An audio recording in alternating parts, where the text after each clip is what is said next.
आत्मीय बंधुओं प्रणाम। आध्यात्मिक यात्रा विद प्रमोद जोशी में आपका हार्दिक स्वागत है।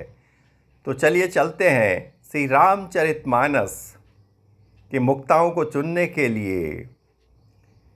तो आज शुरू करते हैं। दोहा नंबर 191। सुर समूह विनती करी पहुँचे निज निज धाम। जग निवास प्रभु प्रकटे अखिल लोक विश्राम।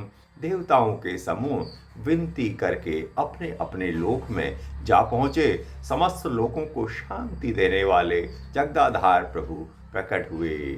भये प्रकट कृपाला दीन दयाला कौसल्या हितकारी। हरसित महतारी मुनि मनहारी अद्भुत रूप विचारी।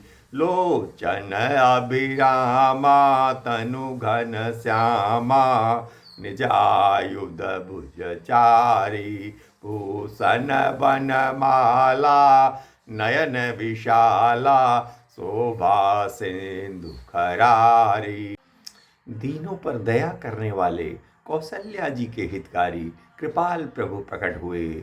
मुनियों के मन को हरने वाले उनके अद्भुत रूप का विचार करके माता हर्ष से भर गई। नेत्रों को आनंद देने वाला मेघ के समान श्याम शरीर था। चारों भुजाओं में अपने आयुध धारण किए हुए थे। दिव्य आभूषण और वनमाला पहने हुए थे।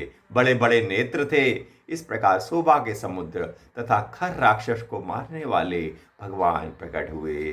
कह दुई कर जोरी स्तुति तोरी कही विधि करो अनंता। माया गुण ज्ञाना तेत अमाना वेद पुराण भनंता। करुणा सुख सागर सब गुण आगर जहि गावहि श्रुति संता। सो मम हित लागी जन अनुरागी भयउ प्रकट श्रीकंता। दोनों हाथ जोड़कर माता कहने लगी, हे अनंत, मैं किस प्रकार तुम्हारी स्तुति करूं। वेद और पुराण तुमको माया गुण और ज्ञान से परे परिमाण रहित बताते हैं। श्रुतियाँ और संतजन दया और सुख का समुद्र और सब गुणों के धाम कहकर गान करते हैं। वही भक्तों पर प्रेम करने वाले लक्ष्मीपति भगवान मेरे कल्याण के लिए प्रकट हुए हैं। ब्रह्मांड निकाया निरमित माया रोम रोम प्रतिवेद कहे।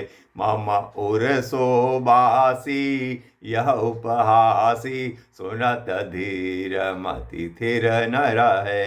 उपजा जब ज्ञाना प्रभु मुस्काना चरित बहुत विधि कीन चहे। कही कथा सुहाई मातु बुझाई यही प्रकार सुत प्रेम लहे। वेद कहते हैं कि तुम्हारे प्रत्येक रोम में माया के रचे हुए अनेकों ब्रह्मांड समूह भरे हैं। वे तुम मेरे गर्भ में रहे।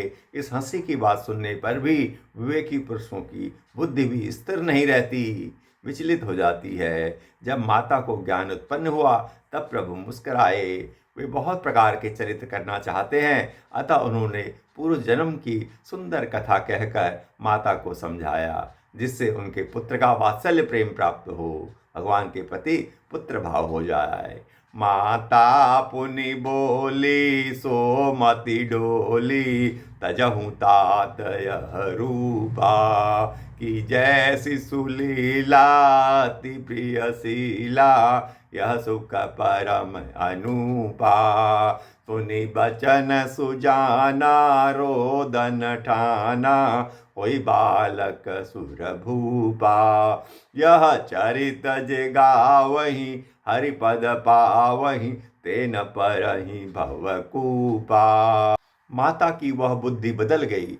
तब वह फिर बोली, हे तात, यह रूप छोड़कर अत्यंत प्रिय बाल लीला करो, मेरे लिए यह सुख परम अनुपम होगा। माता का यह वचन सुनकर देवताओं के स्वामी सुजान भगवान बालक रूप में होकर रोना शुरू कर दिया। तुलसीदास जी कहते हैं, जो इस चरित्र का गान करते हैं वे हरि का पद पाते हैं, फिर संसार रूपी कूप में नहीं गिरते। चैनल को लाइक व सब्सक्राइब करें, बेल आइकन दबा दें और कमेंट्स में जय श्री राम लिखना ना भूलें। प्रणाम।